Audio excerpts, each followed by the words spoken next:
तो जनाब, पाकिस्तान बमुकाबला ऑस्ट्रेलिया, किसने सोचा था कि पाकिस्तान 5 मैच लगातार जीत के वर्ल्ड कप के सेमीफाइनल में पहुंच जाएगा। देखिए, ये तो लोगों को उम्मीद थी कि यूएई के मैदानों में मैच हो रहा है तो पाकिस्तान शायद सेमीफाइनल तक तो पहुंच ही जाए। यहाँ पे बड़ा अच्छा रिकॉर्ड है, कई अरसे से मैच नहीं हारे यहाँ पे, लेकिन नाकाबिले शिकस्त रह के 5 लगातार मैच जीत के, मुश्किल ये है कि ये किसी ने ये चीज़ की प्रेडिक्शन की होगी। और यही वजह है कि पाकिस्तानी टीम की परफॉर्मेंस और उनकी जो प्लेयर्स की ज़बरदस्त खेल रहा है अब तक, बच्चे हों, बूढ़े हों, जवान हों, हर किसी की ज़बान पे सिर्फ इन्हीं टीम का चर्चा चल रहा है आजकल। ऑस्ट्रेलिया भी एक मतलब बहुत ज़्यादा अच्छी टीम है। तो पाकिस्तान के साथ यही पूरी होप है कि इंशाल्लाह पाकिस्तान वर्ल्ड कप जीत के आए, आगे सेमीफाइनल भी जीते और आगे फाइनल फिनाले भी जीत के आए। Dream come true, because Pakistan बहुत टाइम के बाद आया है सेमीफाइनल में और चांसेस तो है, बिकॉज जिस तरह की परफॉर्मेंस है आजकल पाकिस्तान की, होप भी है एंड बहुत सारी प्लेयर्स हैं उसके लिए, एंड आई होप कि वो जीते सेमीफाइनल। पाकिस्तान के पास अच्छे चांसेस हैं, बाबर आजम फॉर्म में है, टीम अच्छा जेल है, आपस में मोटिवेटेड है सारे। अगर अच्छे तरीके से परफॉर्म करेंगे तो आगे जाने का चांस है और फाइनल में जीत सकते हैं आगे। पाकिस्तान की ऑब्वियसली अनबीटन टीम है। हमारा हर मैच में man of the match different होता है। शोएब मलिक की बहुत ज़बरदस्त परफॉर्मेंस है, हारिस रऊफ है, आसिफ अली की बैटिंग ज़बरदस्त, बहुत कमाल। मैचेस बहुत अच्छे हमारे जा रहे हैं। इंशाल्लाह उम्मीद है कि वर्ल्ड कप इस दफ़ा पाकिस्तान का होगा। तो पाकिस्तान को सेमीफाइनल तक पहुंचाने के लिए किन खिलाड़ियों ने खास परफॉर्मेंस अदा की है? बड़ी अहम बात ये रही है टीम पाकिस्तान की कि 5 मैचों में 5 मुख्तलिफ लोगों को मैन ऑफ द मैच का अवार्ड मिला है। और हम यहाँ पे थोड़ी सी नज़र डालते हैं कुछ हमारे अहम खिलाड़ी जिन्होंने वर्ल्ड कप में बड़ी अच्छी कारकर्दगी का मुजाहरा किया।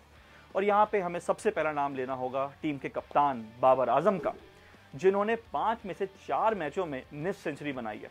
और हैरानकुन बात यह है कि इनको एक दफ़ा भी मैन ऑफ द मैच का अवार्ड नहीं मिला अभी तक, लेकिन उनकी क़यादत, जिस तरह से टीम को उन्होंने लीड किया है, जो उनकी प्रेजेंस रही है टीम के साथ, खिलाड़ियों के साथ उन्होंने जो जेल किया है, और उसकी वजह से लग रहा है कि पूरी टीम यकजा होकर खेल रही है और इतनी मुत्तहद टीम दिखाई दे रही है कि अरसे से लोगों को याद नहीं पड़ता कि पाकिस्तानी टीम ने इतना अच्छा खेल एक कैप्टन के अंडर ऐसे परफॉर्म किया हो। बाबर के बाद अब बात करते हैं शाहीन शाह अफरीदी की। शाहीन शाह अफरीदी का स्पेल इंडिया के खिलाफ, मेरे ख्याल में यही वो मोमेंट था जब पाकिस्तानी टीम को एक टोन सेट की गई कि टूर्नामेंट में अच्छा खेल कैसे पेश करें। उनके स्पेल में उन्होंने पहले ओवर में रोहित शर्मा को आउट किया, अगले ओवर में लोकेश राहुल को बोल्ड किया, और उसके बाद से पाकिस्तानी टीम का जज्बा ऐसा चढ़ा है कि उनका जादू जो है सर चढ़ के बोला पूरे टूर्नामेंट में। और अब हम सेमीफाइनल में जो पहुंचे हैं, मेरे ख्याल में उनका वो स्पेल बड़ा यादगार रहेगा इसके लिए। ये तो वो 2 नाम थे जिनके बारे में पूरी कौम को तवक्को थी कि अच्छा खेलेंगे तो शायद हम भी कुछ अच्छा कर लें। अब हम बात करेंगे उन 3 खिलाड़ियों की जिनकी परफॉर्मेंस पूरी कौम के लिए इंतहाई नाकाबिल तवक्को थी। कोई उम्मीद नहीं कर रहा था कि वो इतना अच्छा खेलेंगे, लेकिन उन्होंने पूरी कौम को दिखा दिया अपने खेल से और क्यों उनको टीम का हिस्सा बनाया गया था। सबसे पहले हम बात करते हैं लाहौर कलंदर से खेलने वाले हारिस रऊफ की। हारिस रऊफ जब टूर्नामेंट में गए थे, लोगों को लग रहा था कि सबसे वीक लिंक यही है हमारी बॉलिंग का, पता नहीं कितने रन खाएंगे, लेकिन उन्होंने न्यूजीलैंड के खिलाफ जो बॉलिंग परफॉर्मेंस की, उसके बाद उन्होंने दीगर मैचों में जो खेल पेश किया, उसके बाद जो माफ़ीनामे चले सोशल मीडिया पे तो आप सब ने देखे ही होंगे। तो सबसे पहला माफ़ीनामा हारिस रऊफ के लिए बनता है, जिनकी शानदार परफॉर्मेंस रही अब तक वर्ल्ड कप में और हमें बड़ा उसने बूस्ट दिया। दूसरा नाम है आसिफ अली का। ज़ाती तौर पे मैं तो आसिफ अली के बड़े साथ था, लेकिन सोशल मीडिया पर अगर आप देख लेते, कोई पर्ची कह रहा था, कोई ये कह रहा था, कोई वो कह रहा था, लेकिन आसिफ अली ने एक तो न्यूजीलैंड के मैच में पहले सऊदी और बोल्ड को छक्के मारे, और फिर अफगानिस्तान के मैच में जो उन्होंने करीम जन्नत को 4 छक्के लगाए, उसके बाद तो वो माफ़ीनामा मेरे ख्याल में अब 2 साल तक टीम को कोई ड्रॉप नहीं करेगा जो उन्होंने परफॉर्मेंस दिखाई है। और अब बात करते हैं उस खिलाड़ी की जो 1999 से हमारी टीम का हिस्सा बने हुए हैं। मैं औरों की क्या बात करूं, ज़ाती तौर पे मैं उनकी टीम में हिस्सा बनने पे बिल्कुल ख़िलाफ़ था। मैं बिल्कुल नहीं चाह रहा था कि टीम में जाऊं, लेकिन जिस तरह से हारिस रऊफ और आसिफ अली के लिए माफ़ीनामे बने, शोएब मलिक के लिए माफ़ीनामा मैंने भरा। इनको मैं बिल्कुल नहीं चाहता टीम में जाएँ, लेकिन पहले उन्होंने न्यूजीलैंड के खिलाफ जो खेल पेश किया और उसके बाद स्कॉटलैंड के खिलाफ मैच में उन्होंने जो तेज़ तरीन 50 बनाई है, अब उसके बाद बंदा और क्या बोले। एक आदमी जो कि इतने अरसे से टीम का हिस्सा बना है, जिसने इतने अरसे से कोई 50 नहीं बनाई हो, पाकिस्तान का नया रिकॉर्ड बना दिया कि उन्होंने तेज़ तरीन 50 बना के।